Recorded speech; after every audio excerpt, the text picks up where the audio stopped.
Welcome back नाज़रीन। बात हम कर रहे हैं पाकिस्तान में पी का एक्ट हो गया, इस्लामाबाद हाई कोर्ट के चीफ जस्टिस की तकर्री और वज़ीर आज़म की पेशकश जो पार्लिमानी कमीशन की। हमारे साथ अली बुखारी साहब हैं, कमरुल इस्लाम साहब हैं और इख्तियार बेग साहब हमारे साथ प्रोग्राम में शरीक गुफ्तगू हैं। बेग साहब, आपकी तरफ ही मैं आ रहा हूँ। प्राइम मिनिस्टर ने कैबिनेट मीटिंग में ये कहा कि हम पार्लिमानी कमीशन बनाने के लिए तैयार हैं, लेकिन मुज़ाकराती अमल होना चाहिए, अदालती कमीशन नहीं, पार्लिमानी कमीशन। ये कितना वायबल होगा और इससे क्या मसले का हल निकल सकता है? देखिए, बड़ी खुशाइंद बात है। और इनके वक्त में भी जब कमीशन था तो उन्होंने कौन सा जुडिशियल कमीशन बना दिया था। आप एक स्टेज को क्रॉस कर रहे हैं, आपको एक मौका दिया जा रहा है मुज़ाकरात में। एक पार्लियामेंट्री कमेटी आपके साथ अगर असाइन की जा रही है, आपको ट्रस्ट होना चाहिए। और मैं समझता हूँ अगर इन्होंने ये मौका खो दिया तो उनके पास में मजीद ऑप्शंस नहीं है। और मुल्क के लिए भी ये बेहतर है कि बात आगे बढ़ती रहे। और मैं समझता हूँ शहबाज शरीफ साहब ने बड़े खुशदिली के साथ ये ऐलान किया है कि जी हम पार्लियामेंट्री कमेटी बनाते हैं, अब डायलॉग जारी रखें। पीटीआई को पार्लियामान में अपनी ताकत, जो भी उनके 100 के करीब एक बहुत बड़ी सी स्ट्रेंथ है, उसको इस्तेमाल करें, स्पीकर को इस्तेमाल करें, पार्लियामेंट्री कमेटी को आप देखें। कल अगर कहीं पे आपको झोल नजर आता है या आपने जो राइटिंग में दिया उसका जवाब गलत मिलता है कि हम नहीं कुछ कर रहे, तो आप कह सकते हैं कि हुकूमत की नीयत सही नहीं है, हुकूमत के इरादे सही नहीं है।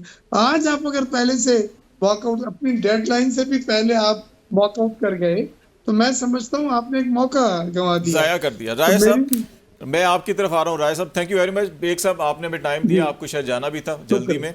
राय साहब, ये तजवीज़ प्राइम मिनिस्टर साहब की कि अदालती कमीशन तो नहीं, पार्लिमानी कमीशन बना लेते हैं। पार्लिमानी कमीशन से आप समझते हैं कि मसला हल हो जाएगा और जो उस तह तक या तहकीक करके जो क्रिमिनल प्रोसीजर होता है उसकी तह तक पहुंच जाएगी पार्लिमानी कमेटी? पहली बात तो यह है कि जुडिशियल कमीशन ने कौन सा क्रिमिनल प्रोसीजर करना है। सही। जुडिशियल कमीशन की पाकिस्तान के क्रिमिनल लॉ के अंदर क्या कानूनी हैसियत है? कोई कानूनदान, मैं नहीं हूं कानूनदान, लेकिन वो मुझे बता दे कि क्या जुडिशियल कमीशन का फैसला किसी सिविल कोर्ट को, सबसे छोटी अदालत, उसके फैसले को भी नल एंड वॉइड करार दे सकता है? तो जब नहीं दे सकता तो फिर आप पार्लिमानी कमीशन की अफादियत को जुडिशियल कमीशन की अफादियत से कोई कैसे कंपेयर कर सकता है? मेरा सिंपल सवाल है। नहीं, एक सवाल था ना, एक आम ले मैन जो होता है वो यही सोचता है कि अच्छा जी कि वो ये था और इसमें फर्क क्या है, तो इसलिए मैंने किया। वो जस्टिस का हायर कोर्ट का होना कोई मायने नहीं रखता। मैं मिसाल दूंगा कि अगर फर्ज किया, आप सपोज करें कि अगर जुडिशियल कमीशन कोई फैसला, कोई किसी फाइंडिंग पे पहुंचता है, तो क्या ये जो मुकदमात चल रहे हैं इस वक्त दहशतगर्दी कोर्ट में, क्या इन मुकदमात के फैसले रिवर्स हो जाएंगे या बदल जाएंगे? बिल्कुल नहीं बदलेंगे। ये मुकदमात इसी तरह चलेंगे। तो वो तो एक नया फस क्रिएट होने वाली बात है। आप पार्लिमानी कमीशन या पार्लिमानी कमेटी में क्या, पहली बात तो यह है कि ये एक बाइख्तियार कमेटी होती है। तमाम पार्लियामेंट में जो लेजिस्लेटिव वर्क है वो थ्रू पार्लिमानी कमेटीज होता है, स्पेशल कमेटी भी और उस महकमे की जो स्टैंडिंग कमेटीज है उनके थ्रू भी। इसमें एक आगे बढ़ने का रास्ता मौजूद होता है। जो प्राइम मिनिस्टर साहब ने तजवीज दी, अगर फर्ज किया थोड़ी देर के लिए आप समझें कि यही जो मुज़ाकराती कमेटी थी, इसी को पार्लिमानी कमीशन या कमेटी का दर्जा दे दिया जाए, तो वो जब किसी नतीजे पे पहुंचेगी, किसी जगह रुकावट आएगी, तो वो गुफ्तगू के जरिए, सालसी के जरिए बैठ के तो वो कर सकते हैं। जुडिशियल कमीशन में ये फ्लेक्सिबिलिटी नहीं होती। जरा बुखारी साहब, ये जो नुक्ता राय साहब ने दिया है वो नुक्ता आपके सामने है, लीगल पोजीशन भी आपके सामने है, तमाम केसेस की जो क्रिमिनल प्रोसीजर है वो भी आपके सामने है। तो ये पार्लिमानी कमीशन में अगर बैठा जाए, बात की जाए, तो हल निकल सकता है जो आप चाह रहे हैं? बिल्कुल भी नहीं निकल सकता जी। उसकी वजह यह है कि ये तो एक है ना, आप एक मफरूज़ों पे बात कर रहे हैं। हमें बिल्कुल पता था कि जी इन्होंने जुडिशियल कमीशन की तरफ नहीं जाना, क्योंकि वहाँ पर जाएंगे तो आप दूध का दूध और पानी का पानी हो जाएगा। और सच ये समझने को, सुनने को तैयार ही नहीं है, क्योंकि डाइजेस्ट ही नहीं हो सकता। आज सच पे आ जाएंगे तो कल और चीज़ें खुलना शुरू हो जाएंगी। तो सच्चाई इनको तो भांपती ही नहीं है जी, बड़ी सीधी सी बात है। अब दूसरी बात यह है कि हमारे पे एलिगेशन क्या है, कौन लगा रहा है?